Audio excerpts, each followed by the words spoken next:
Gobble, gobble. Hello, everybody. We have Waddle. Waddle. Waddle. Hi, guys. Want to give us a gobble?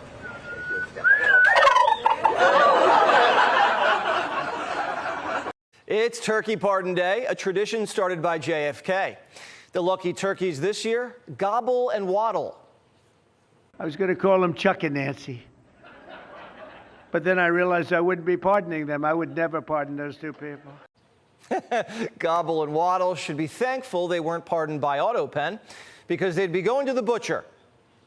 He used an auto pen last year for the turkey's pardon. So I have the official duty to determine, and I have determined that last year's turkey pardons are totally invalid,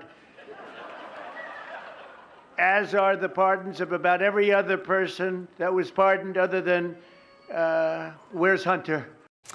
Don't worry, PETA. Trump's still saving Biden's birds from the oven. These Trump turkeys might need 2 ovens, 50 pounds a bird, the heaviest White House turkeys in history. But we're not going to fat shame Gobble and Waddle. We don't do that around here. I'm not going to tell my Pritzker joke. They have a very cute little joke, you know. Some speechwriter wrote some joke about his weight, but I would never want to talk about his weight. I don't talk about people being fat. I refuse to talk about the fact that he's a fat slob. I don't mention it. I'd like to lose a few pounds too, by the way.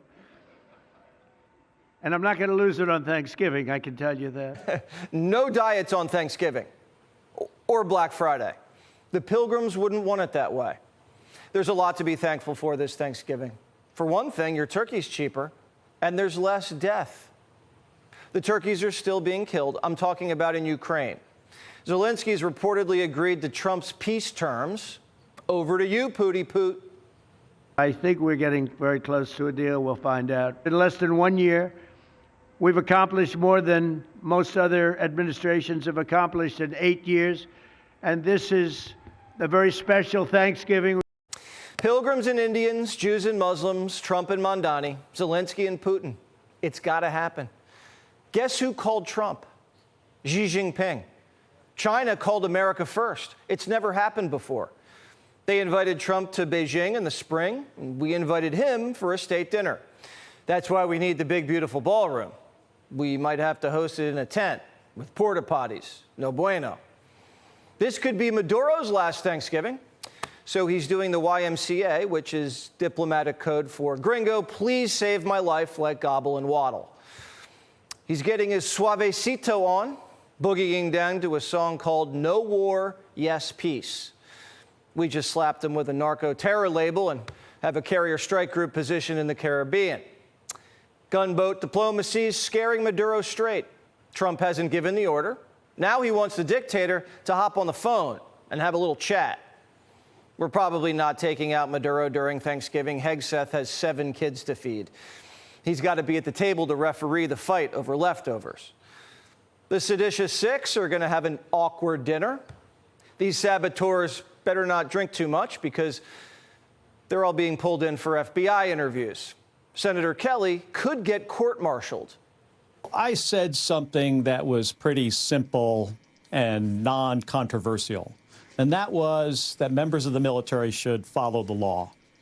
And in response to that, Donald Trump said I should be executed. I should be hanged. I should be prosecuted. I'm not going to be silenced. I'm not going to be intimidated. Kelly, the astronaut, probably wishes he was still in space because the Secretary of War wants to see the retired Navy captain in his office in Washington.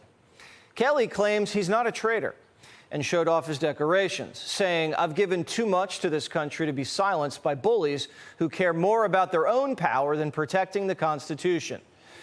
The Secretary of War said, get it together. You can't even display your uniform correctly. Your medals are out of order and rows reversed. When, if you're recalled to active duty, I'll start with a uniform inspection. Boom. Kelly just remembered where he stands in the chain of command. MSNBC, of course, took offense. When and if you're recalled to active duty, it'll start with a uniform inspection. Jesus. That is what the Secretary of Defense is focused on right now, saying he'll threaten the United States Senator, an astronaut, a veteran, with a uniform inspection. MSNBC should inspect the Uniform Code of Military Justice. Title 18, Section 2387, prohibits civilian or military acts that encourage troops to disobey or lose loyalty. Hegseth wants a briefing on Kelly in 2 weeks, and there he's going to make the call. The junior senator from Arizona doubled down. He told the troops to listen to Congress, not the commander-in-chief. Donald Trump's going to be gone a couple years.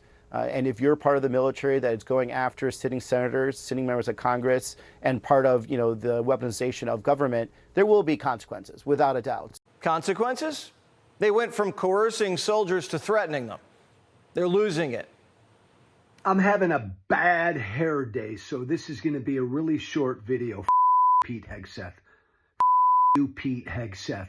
You launched an investigation into Senator Mark Kelly, retired Navy Captain Mark Kelly, because he told members of the military, he reminded members of the military in a video not to follow illegal orders.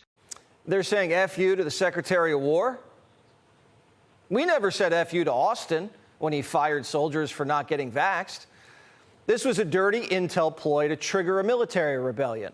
Politicians can't brainwash 18-year-old service members into second-guessing their commander-in-chief in a war zone, second-guessing orders when lives are on the line. This is a classic CIA destabilization operation. We use these tactics on other countries, not here. And they couldn't name a single illegal order that the president's given.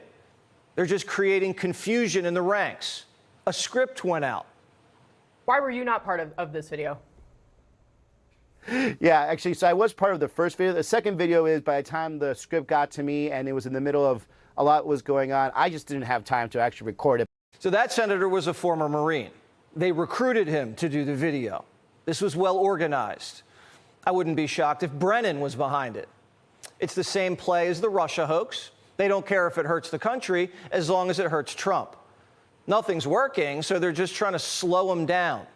Here's Maxine Waters, no relation. This is an important press conference that is being held to let you know what we're all doing, resisting this low-down, dirty, no-good, filthy president. How do you really? We've gotten 2 million illegals out of America, and Maxine's mad they're leaving. They're not mad at the illegals who broke into the country and committed crimes. They're mad at ICE for catching them. I promise you, right now, they think they're invincible. They let these ICE agents be invisible, and they don't think we have the balls to hold them accountable. So now they're threatening soldiers and ICE agents who have bounties on their heads from cartels and are under attack every day, and soldiers who signed up to die for the country. This is truly life or death. We have an administration that is not only killing people, but is a dream killer. They are protecting the people from their own federal government that is dishing out death. And when I say that, I don't say it lightly. You're thuggish ICE agents who literally are spitting on our Constitution. Who's the administration killing besides traffickers driving Coke boats?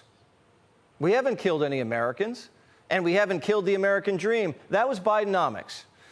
Voters gave Trump a mass deportation mandate, a mandate to restore law and order. And the president's delivering from city to city, D.C., Portland, Chicago, now Memphis.